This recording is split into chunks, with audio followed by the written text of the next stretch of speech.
There are a lot of difficult things about parenting boys, and I think one of the things that's been the hardest for me, which I talk a lot about in Boying Up, is that the way that I process emotions or the way that I deal with things is not always the way that my boys want to.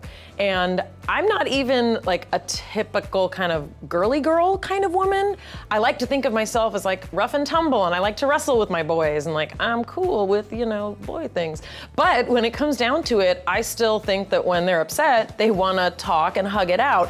And the fact is, it's totally biologically appropriate for boys to not necessarily want to talk and hug it out all the time. I see a lot of celebrities talking about self-care, and a lot of it sounds very lovely, but a lot of it sounds really unattainable for me. One of the most important things that I have learned how to do is to breathe and to focus on breath, and this is something that's free. So it's been one of my favorite tools to learn, is just how to breathe and to focus on breath as a way to filter out the other distractions that can plague so many of our minds. It's really hard to completely avoid negativity in daily life, but one of the things that I've had to do is to cut back on reading comments and spending a lot of time on social media. I love social media for the ability it gives me to communicate things that I hope are valuable or interesting or important or entertaining.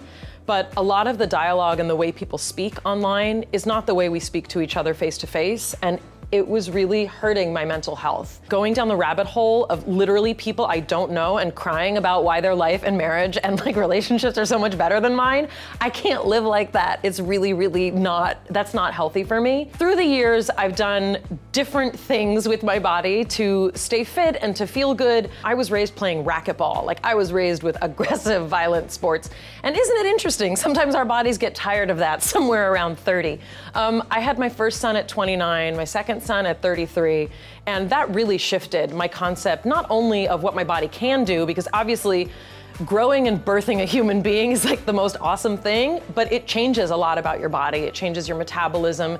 It changes where you can spend your time. I used to love to just like work out, and that was my day. I'd work out, I'd do this, but when you're caring for children, it really shifts. I started working out with a trainer, so when I go to the Big Bang Theory set, I will often be sweaty because the trainer is right by where we work, and that's really helpful to have someone motivating me and teaching me how to do things so that then I can do them on my own. So pretty much walking, lifting weights, and I do watch some free aerobics videos on YouTube. I shake it. Hi, I'm Mayim Bialik, and this is how I live strong.